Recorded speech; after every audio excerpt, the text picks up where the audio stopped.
Welcome to south Indian cooking. இன்றைக்கி நம்ம பார்க்க போகிறது ஒரு ஹெல்த்தியான ஈவினிங் ஸ்நாக்ஸ் ரெசிபி தான் பார்க்க போகிறோம்.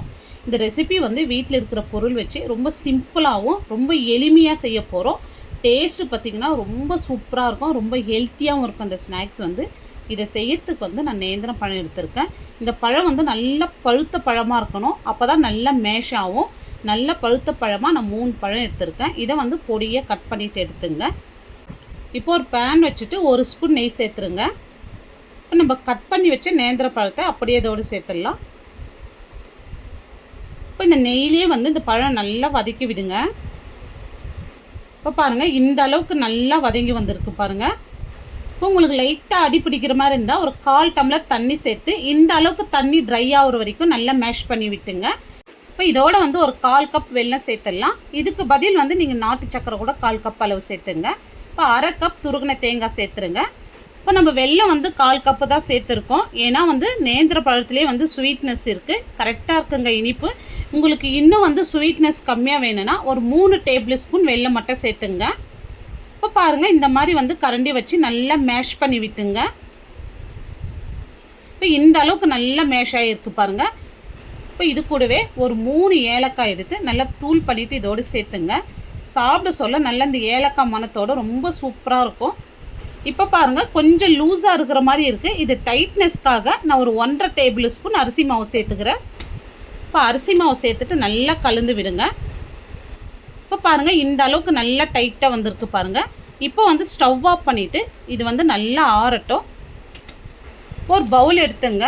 அதில் 1 கப் அளவு இட்லி மாவு சேர்த்துங்க. மாவு ரொம்ப புளிச்சிருக்கக்கூடாது. இப்போ பாருங்கள், இந்த அளவுக்கு திக்காக இருக்குது. இப்போ மேலே நல்லா கிறிஸ்பியாக வரத்துக்கு நான் 1 டேபிள் ஸ்பூன் அரிசி மாவு சேர்த்துட்றேன். இப்போ இந்த அரிசி மாவு கட்டி இல்லாத நல்லா கலந்து விட்டுங்க. இப்போ கொஞ்சம் திக்காகிடுச்சிங்க மாவு சேர்த்ததுனால கொஞ்சமாக தண்ணி சேர்த்து நல்லா கலந்து விட்டுங்க. தண்ணி நிறைய சேர்த்துறாதீங்க, நான் சேர்த்த அளவு மட்டும் சேர்த்துங்க. இப்போ பாருங்கள், இந்த அளவுக்கு திக்காக இருக்குது. இப்போ நம்ம பஜ்ஜி மாவுலாம் கரைப்போம் இல்லையா, அந்த அளவுக்கு திக்காக இருக்குது பாருங்கள். அதை விட கொஞ்சம் திக்காகவே இருக்குது. இப்போ ரொம்ப தண்ணியாக இருந்தாலும் எண்ணெய் இழுத்துரும். இந்த அளவுக்கு கரெக்டாக மிக்ஸ் பண்ணி எடுத்துங்க.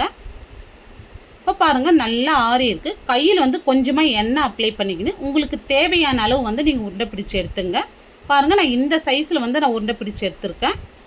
இப்போ இதே மாதிரி நான் எல்லா மாவுமே உருண்டை பிடிச்சிட்டு உங்களுக்கு காமிக்கிறேன் பாருங்கள். இப்போ பாருங்கள், நான் எல்லா மாவுமே உருண்டை பிடிச்சி எடுத்துட்டேன். எனக்கு 3 நேந்திர வாழைப்பழத்துக்கு இந்த சைஸில் எனக்கு 12 உருண்டை கிடச்சிருக்குங்க. இப்போ மாவு பாருங்கள், ரொம்ப திக்காக இல்லை, ரொம்ப தண்ணியாக இல்லை, கரெக்டாக இருக்குது. இப்போ இது அப்படியே மாவோடு நல்லா இந்த மாதிரி கோட் பண்ணி எடுத்துக்கலாம். இப்போ எண்ணெய் நல்லா காஞ்சின்னு இருக்குது. இப்போ இதை சேர்க்க சொல்ல ஃப்ளேம் மீடியமாக வச்சுடுங்க. இப்போ நீங்கள் ஃப்ளேம் அதிகமாக வச்சுட்டிங்கன்னா மேலே டக்குன்னு கலர் வந்துடும். இப்போ நீங்கள் பாருங்கள், இந்த மாதிரி கையிலையும் எடுத்து போடலாம், இல்லை இந்த மாதிரி கரண்டிலையும் போடலாங்க, உங்களுடைய விருப்பம் தான். இப்போ ஒரு சைடு நல்லா வெந்து வந்தது. இப்போ திருப்பி விட்டுடலாம். இப்போ 2 சைடுமே நல்லா கலர் மாதிரி வந்திருக்கு. இப்போ இதை எடுத்துடலாம். இது பார்க்க சொல்லவே எவ்வளோ சூப்பராக இருக்குது பாருங்கள். கண்டிப்பாக நீங்கள் ஈவினிங் டைமில் ஸ்கூல் போயிட்டு வர குழந்தைங்களுக்கு இது செஞ்சு கொடுங்க. ரொம்ப ஒரு ஹெல்த்தியான ஸ்நாக்ஸ் இது. இப்போ வீட்டில் இருக்கிற பொருள் வச்சு ரொம்ப சிம்பிளாக பண்ணியிருக்கோம். இதில் சுத்தமாக எண்ணெயே இழுக்கலை. இப்போ எந்த அளவுக்கு நல்லா சாஃப்டாக இருக்குது பாருங்கள். இது சாப்பிட்றதுக்கும் ரொம்ப டேஸ்ட்டாக இருக்கும். இந்த வீடியோ உங்களுக்கு பிடிச்சிருந்தால் கண்டிப்பாக நீங்கள் ஒரு முறை செஞ்சு பாருங்கள். லைக் பண்ணுங்கள், ஷேர் பண்ணுங்கள். நம்ம சவுத் இந்தியன் குக்கிங் சேனலை ஃபஸ்ட் டைம் பார்க்குறீங்கன்னா சப்ஸ்கிரைப் பண்ணிவிட்டு அப்படியே ஆளுன்ற ஆப்ஷனையும் கிளிக் பண்ணிவிடுங்க. அப்போ தான் நான் போடுற வீடியோ உங்களுக்கு உடனுக்குடனே நோட்டிஃபிகேஷனாக வரும். தேங்க்ஸ் ஃபார் வாட்சிங்.